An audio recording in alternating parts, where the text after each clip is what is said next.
Breaking news చూస్తున్నాం. కామారెడ్డి జిల్లాలో డెంగ్యూతో మరో విద్యార్థి మృతి చెందింది. బాన్సువాడ మండలం బోర్లం మైనార్టీ గురుకుల పాఠశాలలో 7వ తరగతి చదువుతున్న విద్యార్థిని అంజలి 3 రోజులుగా తీవ్ర జ్వరంతో బాధపడుతుంది. బాన్సువాడ ఏరియా హాస్పిటల్లో హాస్టల్ సిబ్బంది చికిత్స చేయించారు. అయినా జ్వరం తగ్గకపోవడంతో మెరుగైన వైద్యం కొరకు నిజామాబాద్ హాస్పిటల్కు తరలిస్తుండగా మార్గం మధ్యలో మృతి చెందింది.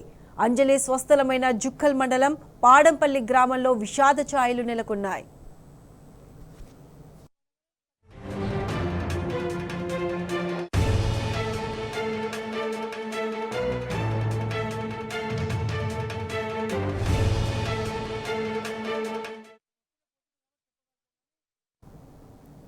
హాస్టల్లో అంజలి అనే అమ్మాయి 7th క్లాస్ చదువుతున్న విద్యార్థిని నిన్న రాత్రి హెల్త్ బాగాలేని కారణంగా హాస్పిటల్కి తీసుకెళ్తే అక్కడ ఫిట్స్ డెవలప్ చేసుకుని చనిపోవడం జరిగింది. ఇది చాలా బాధాకరమైన విషయము. దీనికి ఎంక్వైరీ జరుగుతుంది. ఎంక్వైరీ అయ్యాక మేము మరిన్ని వివరాలు అందజేస్తాము. We will enquire into the teachers also, we are enquiring doctors also. మొత్తం ఎంక్వైరీ అయ్యాక పేరెంట్స్ సమక్షంలోనే అయ్యింది ఇది. పేరెంట్ వచ్చారు, వాళ్ళ పాపను తీసుకెళ్ళారు. ఫర్దర్ ఎంక్వైరీ చేసి మేము మరిన్ని వివరాలు.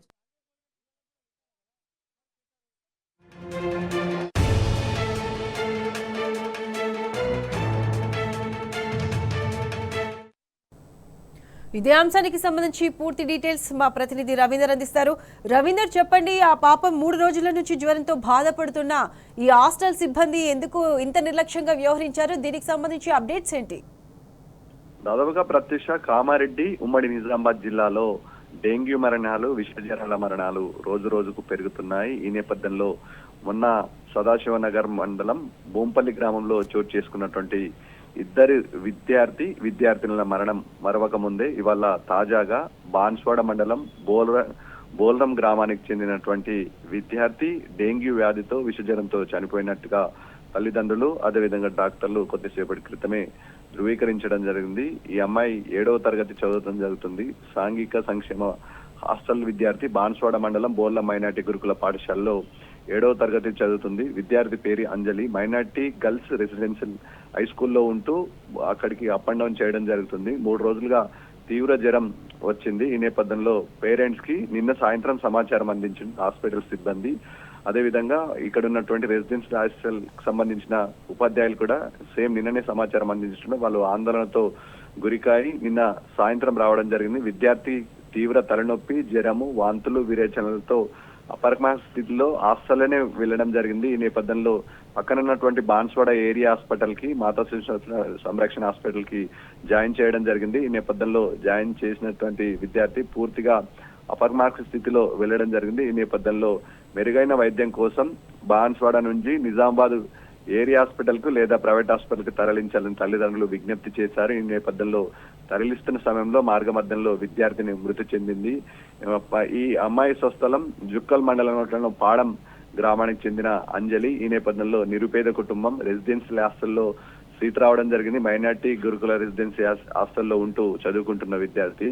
దాదాపు తల్లిదండ్రులు ఎంతో భవిష్యత్తు ఉంటుందని, తమ బిడ్డ రేపు ఎదుగుదల గొప్పగా కనబడుతుందని ఆశించి హాస్టల్లో చేర్పించి నిరుపేద కుటుంబం విద్యను అందించాలని విజ్ఞప్తి చేశారు. ఈ మేరకు హాస్టల్ నిర్వాహకుల వైఫల్యం, అదేవిధంగా ఉపాధ్యాయుల నిర్వాహకుల వైఫల్యం, అక్కడ ఉన్నటువంటి స్టాఫ్ నిర్వాహకుల వైఫల్యం వల్ల ఇవాళ ఒక నిరుపేద విద్యార్థి ప్రాణాలు బలి తీసుకోవడం జరిగింది. ఈ నేపథ్యంలో డెంగ్యూ మరణాలు విపరీతంగా పెరుగుతున్నాయి. గత కొద్ది రోజుల నుంచి ఈ డెంగ్యూ మరణాలతో ఉమ్మడి నిజామాబాద్ జిల్లా, ముఖ్యంగా కామారెడ్డి జిల్లాలో మరణ మృదంగం మోగుతున్నాయి.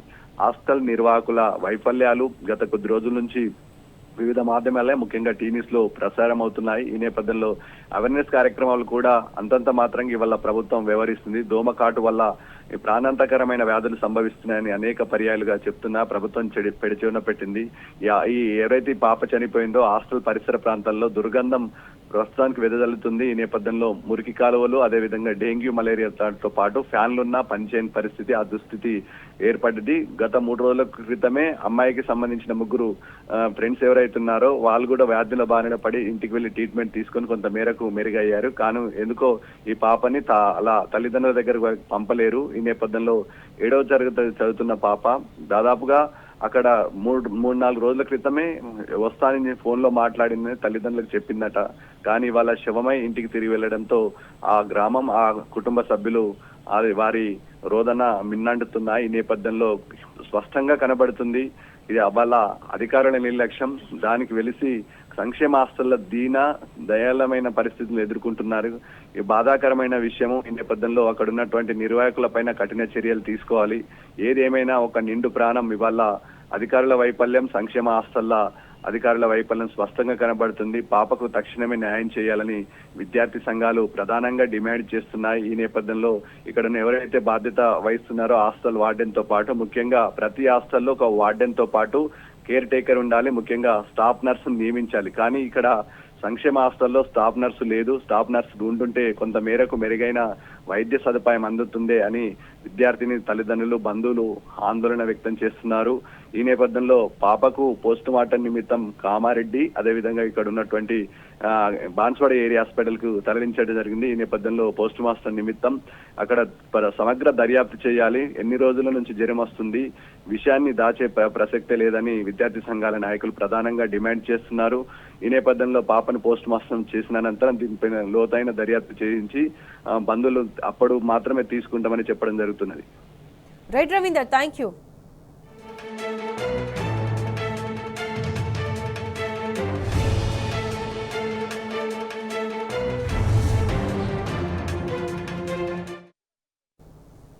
రంగారెడ్డి జిల్లా పాలమాకుల కేబీజీవీ విద్యార్థుల బాధ వర్ణనాతీతంగా ఉన్నాయి. అన్నంలో పురుగులు వస్తున్నాయని ఫిర్యాదు చేస్తే అవి తినండి అంటున్నారని ఆవేదన వ్యక్తం చేస్తున్నారు. విద్యార్థులకు భరోసా కల్పించేందుకు ఎమ్మెల్యేలు హరీష్ రావు, సబితా ఇంద్రారెడ్డి కేబీబీవీకి వెళ్లారు. సమస్యలు చెప్పుకుంటూ విద్యార్థులు బోరున విలపించారు. విద్యార్థుల సమస్యలు వింటుంటే అక్కడికి వచ్చిన వారంతా చలించిపోయారు.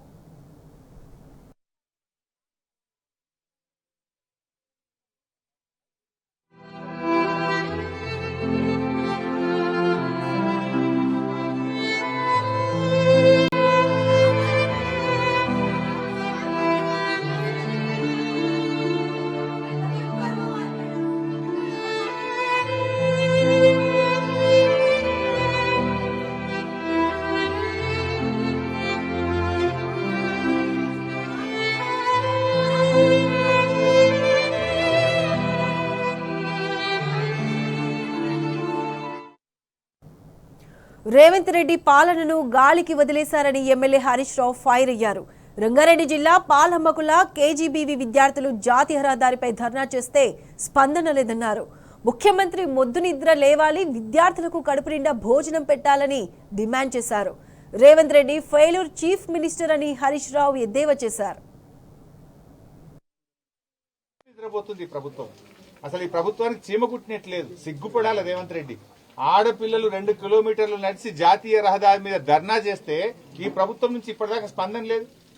సిగ్గుపడాలి మీరు. ఇలా పేద పిల్లలు, దళిత పిల్లలు, గిరిజన పిల్లలు రోడ్డెక్కి గంటల తరబడి ధర్నా చేసే పరిస్థితి. ఆడపిల్లలు రోడ్డెక్కి ధర్నా చేస్తే ఈ ప్రభుత్వం ఉన్నట్టా లేనట్టా? ఈ ప్రభుత్వానికి చీమ కుట్టినట్టు కూడా అయితే లేదు. అండ్ ఇది మొదటిసారి కాదు. ఇలా భువనగిరి ఎస్సీ గురుకుల పాఠశాలల్లో ఆడపిల్లలు ఆత్మహత్య చేసుకున్నారు. దాదాపు 38 మంది గురుకుల పాఠశాల పిల్లలు చనిపోయినా ఈ ప్రభుత్వం స్పందించని పరిస్థితి. ఇక మాటలేమో కోటలు దాటుతాయి, చేతల్లో చూస్తే ఎవరు చదువుతారు ఈ గురుకులాల్లో? పేద పిల్లలు చదువుతారు. విద్యాశాఖ ముఖ్యమంత్రి దగ్గరనే ఉంది, సోషల్ వెల్ఫేర్ కూడా ఇలా ముఖ్యమంత్రి దగ్గరనే ఉంది. ఇవాళ మీరే మంత్రి దీనికి. మీ శాఖలోనే ఈ రకంగా జరుగుతుంటే you are a failure chief minister. You are fail to take care of the schools and residential schools. నువ్వు పూర్తిగా విఫలమైపోయినావు. నువ్వు మాటలు కాదు, యాక్షన్స్ కావాలి. పిల్లల గురించి ఆలోచన చేయి. ఎంతసేపు ప్రతిపక్ష ఎమ్మెల్యేలు ఎట్లా గుంజుకుందాం, ప్రతిపక్షాల గొంతు ఎట్లా నొక్కుదాం, ప్రతిపక్షాలను ఎట్లా ఇబ్బంది పెడదామని ఆలోచన చేస్తున్నావు. పాలన వదిలిపెట్టినావు, నేల విడిచి సాము చేస్తున్నావు. నువ్వు చేయాల్సిన పని గా పిల్లలకు కడుపు నిండి అన్నం పెట్టు, పిల్లలకు చక్కగా చదువు చెప్పే పని చేయి. నువ్వు ఆ పని చేత కాదు. మాట్లాడిన వాళ్ళ మీద కక్ష సాధింపుడు, అక్రమంగా పోలీస్ కేసులు పెట్టుడు, మమ్మల్ని ఇబ్బంది పెట్టే పని చేస్తున్నావు. పాలన గాలికి వదిలేసినావు. నువ్వు ఆ పిల్లల్ని చూసైనా కనీసం కళ్ళు తెరువు. ఇప్పటికైనా సోయి తెచ్చుకొని రాష్ట్ర వ్యాప్తంగా ఉండే గురుకులాలన్నింటినీ పైన తక్షణమే చర్యలు తీసుకోవాలని చెప్పి మేము డిమాండ్ చేస్తాం. Telangana #1 news channel T news మీ సోషల్ మీడియాలో ట్విట్టర్, వాట్సాప్, యూట్యూబ్, ఇన్స్టాగ్రామ్లో మన ఛానల్ని సబ్స్క్రైబ్ చేసుకోండి. సింపుల్గా స్క్రీన్పై కనిపిస్తున్న ఈ QR కోడ్ని స్కాన్ చేస్తే చాలు టీ న్యూస్లో ప్రసారమయ్యే ప్రతి వార్తను మీ మొబైల్లో చూడొచ్చు. సింగిల్ స్కాన్తో watch T news on Twitter, WhatsApp, YouTube, Instagram.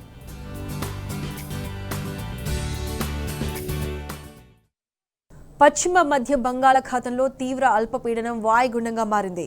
వాయుగుండం ప్రభావంతో రాష్ట్రంలో ఇవాళ రేపు మోస్తారు నుంచి భారీ వర్షాలు కురిసే అవకాశం ఉందని వాతావరణ కేంద్రం హెచ్చరించింది. 1-2 చోట్ల అతి భారీ వర్షాలు కురిసే అవకాశం ఉందని తెలిపింది. రాష్ట్రంలోని పలు జిల్లాలకు రెడ్ అలర్ట్ జారీ చేసింది. ఇవాళ ఆదిలాబాద్, కొమరంభీం, ఆసిఫాబాద్, మంచిర్యాల, జగిత్యాల జిల్లాలో అతి భారీ వర్షాలు కురుస్తాయని స్పష్టం చేసింది. అలాగే నిర్మల్, నిజామాబాద్, రాజన్న సిరిసిల్ల, కరీంనగర్, పెద్దపల్లి, జయశంకర్ భూపాలపల్లి, ములుగు, భద్రాద్రి కొత్తగూడెం, ఖమ్మం, మహబూబాబాద్, వరంగల్, హనుమకొండ, హైదరాబాద్, మేడ్చల్, మల్కాజిగిరి జిల్లాలో భారీ వర్షాలు కురిసే అవకాశాలున్నాయని తెలిపింది. మరోవైపు వర్ష సూచన నేపథ్యంలో జీహెచ్ఎంసీ అధికారులు అప్రమత్తమయ్యారు. లోతట్టు ప్రాంతాల ప్రజలు అప్రమత్తంగా ఉండాలని సూచించారు. రోడ్లపై నీళ్లు నిలవకుండా ఎప్పటికప్పుడు క్లియర్ చేస్తూ ఉండాలని జీహెచ్ఎంసీ ఉన్నతాధికారులు ఆదేశించారు.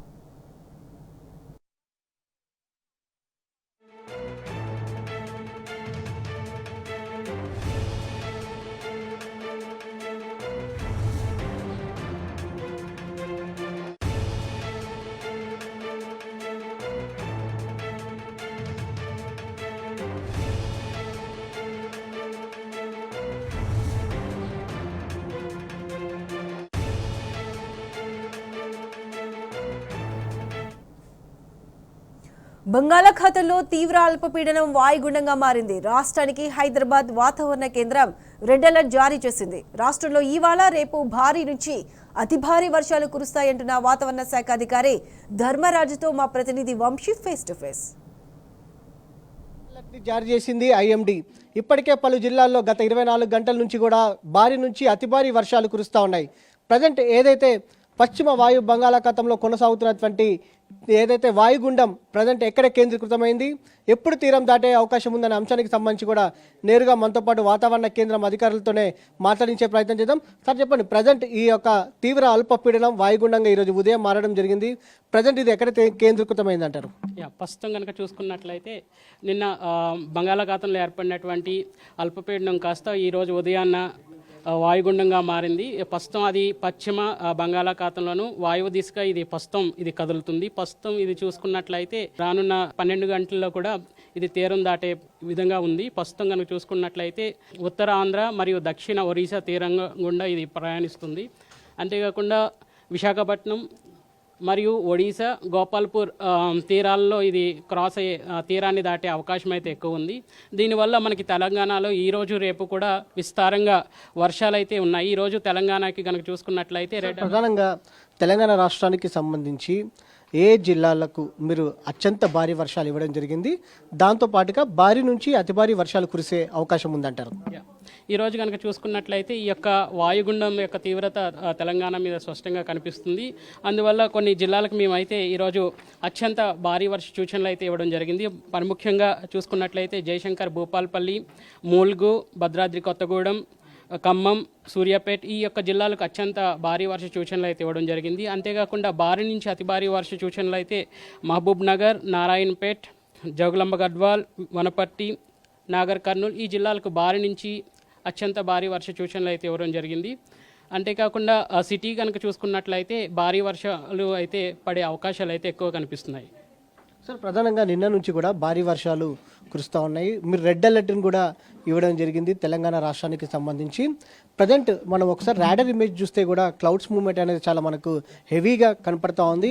ప్రజెంట్ వీటి ప్రభావం ఏ జిల్లాల మీద ఉందంటారు? ప్రస్తుతం కనుక చూసుకున్నట్లయితే నల్గొండ, ఈ యొక్క సౌత్ తెలంగాణ అంతా కూడా మనం ఇప్పుడు ఎప్పటికప్పుడు ఈ యొక్క తీవ్రతను బట్టి అలర్ట్స్ అయితే జారీ చేయడం జరుగుతుంది.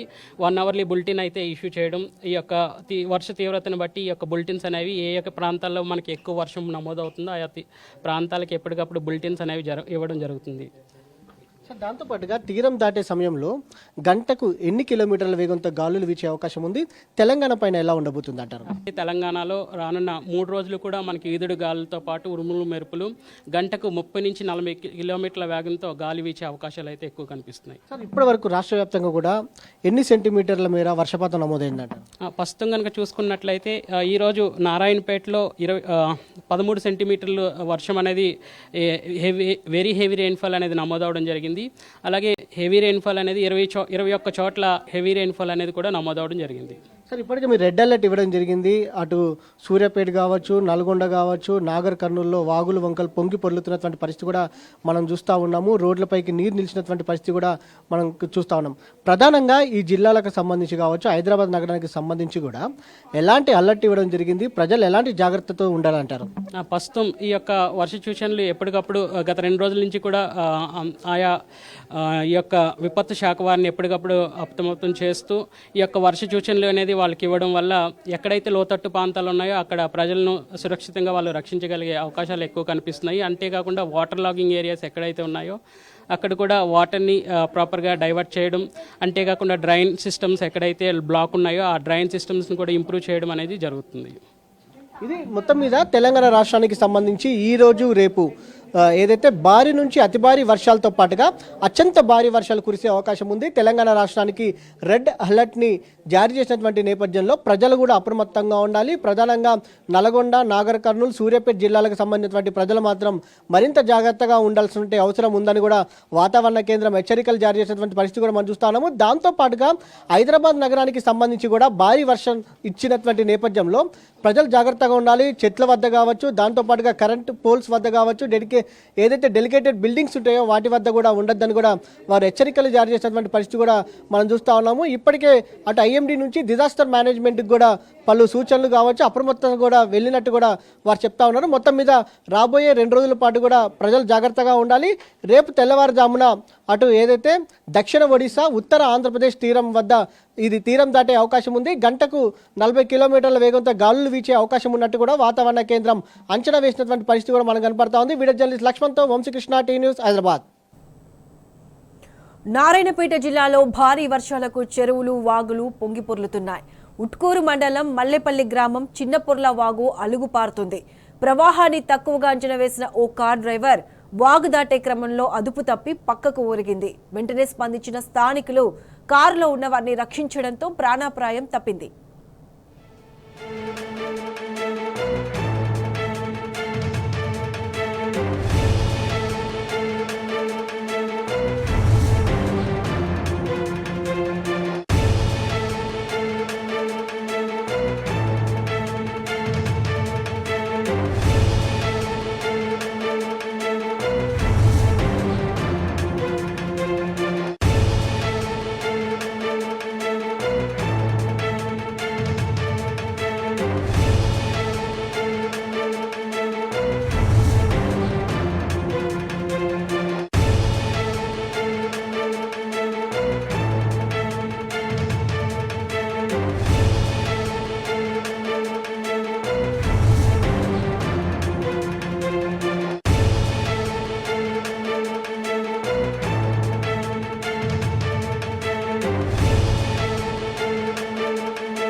నాగర్ కర్నూలు జిల్లా వ్యాప్తంగా భారీ వర్షం కురిసింది. గత రాత్రి నుంచి ఎడతెరిపి లేకుండా కురుస్తున్న భారీ వర్షానికి దూదుంబి నది పొంగి పొర్లుతుంది. దీంతో సిర్సవాడ, మాదారం గ్రామాల మధ్య రాకపోకలకు అంతరాయం ఏర్పడింది. రాకపోకలు బంద్ కావడంతో ప్రయాణికులు, ప్రజలు ఇబ్బందులు పడుతున్నారు. దూదుంబి నదిపై బ్రిడ్జి త్వరగా నిర్మించాలంటూ గ్రామస్తులు ప్రభుత్వాన్ని డిమాండ్ చేశారు.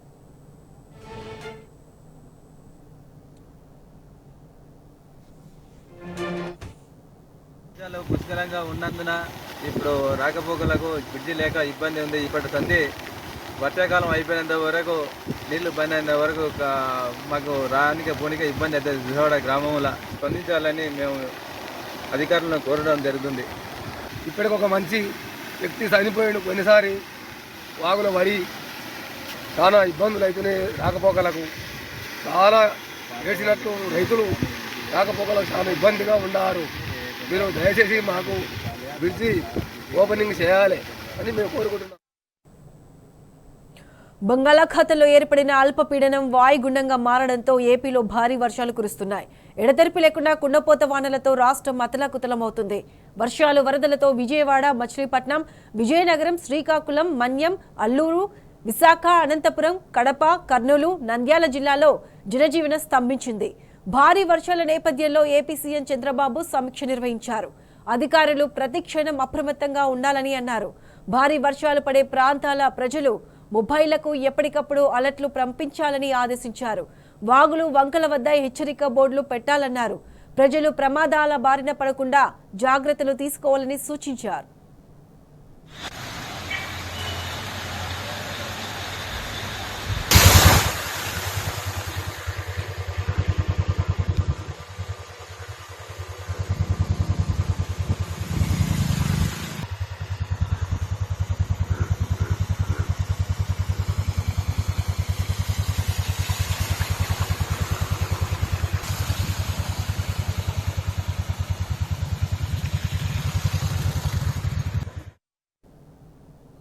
నాగర్ కర్నూలు జిల్లాలోని దట్టమైన నల్లమల్ల అడవిలో భారీ వర్షం కురిసింది.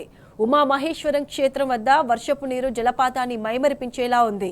ఎత్తైన భారీ కొండల నుంచి జాలువారుతున్న వరద జలపాతాన్ని తలపిస్తూ పర్యాటకులను, భక్తులను మంత్రముగ్ధుల్ని చేస్తుంది.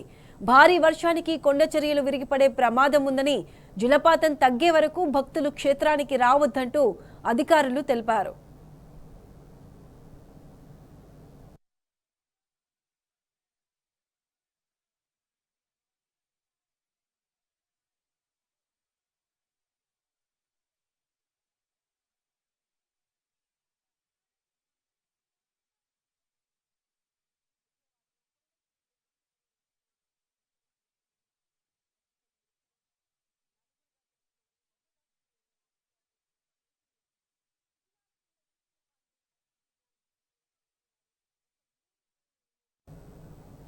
నిజామాబాద్ జిల్లాలో విషాదం చోటు చేసుకుంది. ప్రొఫెసర్ జయశంకర్ అగ్రికల్చర్ యూనివర్సిటీలో ఓ విద్యార్థిని సూసైడ్ చేసుకుంది. హాస్టల్ బాత్రూంలో ఉరివేసుకుని విద్యార్థిని అక్షిత మృతి చెందింది. నిర్మల్ జిల్లాకు చెందిన అక్షిత 4 రోజుల క్రితం హాస్టల్లో చేరినట్లు యూనివర్సిటీ అధికారులు తెలిపారు. పోలీసులు కేసు నమోదు చేసుకుని దర్యాప్తు చేస్తున్నారు.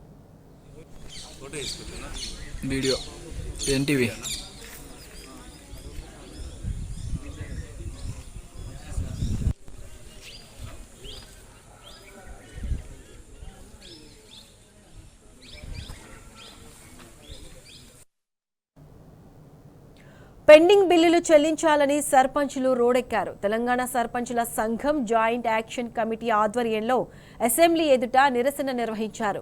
కాంగ్రెస్ ప్రభుత్వం అధికారంలోకి వచ్చి 8 నెలలు అవుతున్నా పెండింగ్ బకాయిలు చెల్లించడం లేదని ఆగ్రహం వ్యక్తం చేశారు. ఎన్నికల సందర్భంగా ఇచ్చిన హామీలను అమలు చేయాలని, పెండింగ్ బకాయిలను వెంటనే చెల్లించాలని డిమాండ్ చేశారు. గ్రామ పంచాయతీలో పనిచేసిన సర్పంచుల 2019 నుంచి 24 వరకు గ్రామాల్లో అభివృద్ధి పనులు చేసిన సర్పంచుల పెండింగ్ బిల్లులు ఇవ్వాలని ప్రభుత్వానికి 10 సార్లు మొరపెట్టుకున్న మా బాధ వినిపించుకోకుండా ఉన్నది. కాబట్టి ఈ రోజు అసెంబ్లీ గాంధీజీకి వినతి పత్రం అందజేసేందుకు విచ్చేసినాం. కాబట్టి ఈ ప్రభుత్వం అధికారంలోకి వచ్చి 8 నెలలు దాటినా మా గోడు వినిపించుకోకుండా చేస్తుంది. మేము అనేక మార్లు కోరినా స్పందిస్తలేదు. ఇది ప్రజా ప్రభుత్వం అనుకోవాలంటే, ప్రజల ప్రభుత్వం అనుకోవాలంటే మా సర్పంచ్ల పెండింగ్ బిల్లులు ఇవ్వాలి.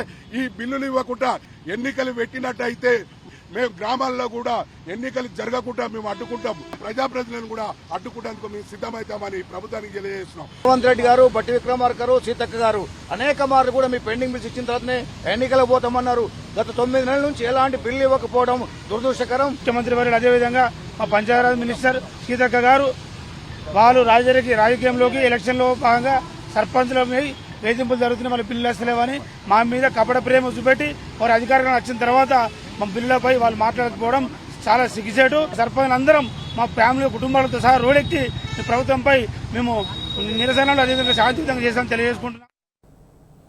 ఉత్తరాఖండ్లో ఆర్మీ హెలికాప్టర్ కుప్పకూలింది. దెబ్బతిన్న హెలికాప్టర్ను మరమ్మతుల కోసం MI-17 చాపర్ సాయంతో తరలిస్తుండగా దాని నుంచి జారిపడింది. గాల్లో తీగలు తెగి కేదార్నాథ్ కొండలపై పడిపోయింది. దీనికి సంబంధించిన వీడియో వైరల్ గా మారింది. కాగా కేదార్నాథ్ యాత్రికులను తరలించే క్రిస్టల్ హెలికాప్టర్ ల్యాండింగ్ సమయంలో దెబ్బతింది. సైన్యం దీన్ని రిపేర్ చేయించడానికి తరలించే ప్రయత్నంలో ప్రమాదానికి గురైంది.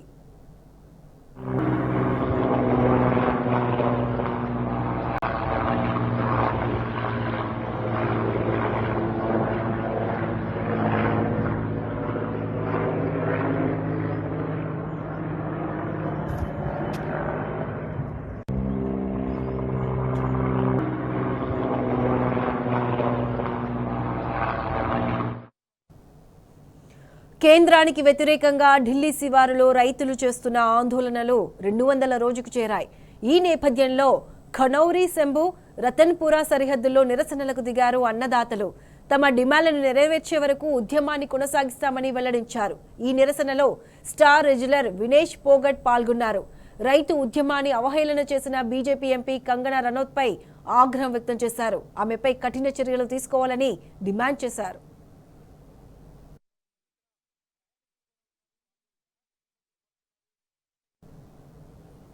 అమెరికా మాజీ అధ్యక్షుడు రిపబ్లికన్ పార్టీ అధ్యక్ష అభ్యర్థి డొనాల్డ్ ట్రంప్ ఎన్నికల ర్యాలీలో మరోసారి భద్రతా వైఫల్యం బయటపడింది. తాజాగా పెన్సిల్వేనియా క్యాంపెయిన్లో ఓ దుండగుడు వేదిక వైపు దూసుకెళ్లేందుకు ప్రయత్నించాడు. ఓవైపు ట్రంప్ ప్రసంగిస్తుంటే మరోవైపు అగంతకుడు వేగంగా స్టేజ్ వైపు దూసుకొచ్చాడు. దాదాపు మీడియా పాయింట్ వరకు వచ్చేశాడు. వెంటనే అప్రమత్తమైన పోలీసులు వెంటనే అతన్ని చుట్టుముట్టి అదుపులోకి తీసుకున్నారు. కాగా గత నెల 16న ట్రంప్పై దాడి జరిగిన విషయం తెలిసిందే.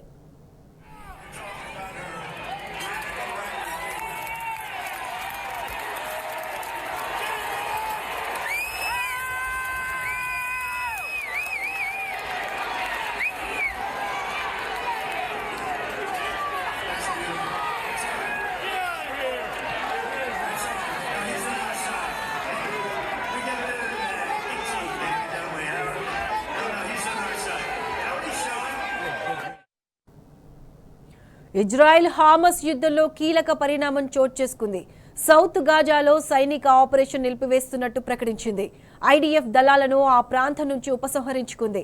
హామస్ మిలిటెంట్ల ఏరివేత లక్ష్యంగా 3 వారాలుగా సాగిన ఈ ఆపరేషన్లో దాదాపు 250 మంది మిలిటెంట్లు హతమార్చినట్లు ప్రకటించింది. 6 కిలోమీటర్ల మేర సొరంగాలను నాశనం చేశామని తెలిపింది. ఇక తాము ఖాళీ చేసిన ప్రాంతాల్లోకి పాలస్తీనా పౌరులు తిరిగి ప్రవేశించవచ్చని పేర్కొంది. అయితే ఇది విరామమే తప్ప కాల్పుల విరమణ కాదని ప్రకటించారు ఇజ్రాయెల్ ప్రధాని నెతన్యాహు. ఇజ్రాయెల్ మానవత విరామంతో పోలియో వ్యాక్సినేషన్ డ్రైవ్ ప్రారంభించేందుకు ఏర్పాట్లు చేస్తుంది ప్రపంచ ఆరోగ్య సంస్థ. ఆదివారం నుంచి 3 రోజుల పాటు పోలియో టీకాలు ఇవ్వనున్నట్లు ప్రకటించింది. గాజా స్క్రిప్ట్ అంతటా సుమారు 4.6 లక్షల మంది పిల్లలకు టీకాలు వేయాలని లక్ష్యంగా పెట్టుకున్నట్లు తెలిపింది. యూనిసెఫ్, URWA సహకారంతో ఈ కార్యక్రమాన్ని నిర్వహిస్తుంది. పాలస్తీనా ఆరోగ్య శాఖ తొలుత సెంట్రల్ గాజాలో, రెండో విడతలో దక్షిణ ప్రాంతాలు, చివరగా ఉత్తర గాజాలో పోలియో వ్యాక్సినేషన్ డ్రైవ్ చేపడుతున్నట్లు వెల్లడించింది. కాగా గాజాలో ఇప్పటికే 12.6 లక్షల ఓరల్ పోలియో వ్యాక్సిన్ టైప్ 2 డోసులున్నాయి. మరో 4 లక్షల డోసులను తరలించే పనిలో పడింది WHO.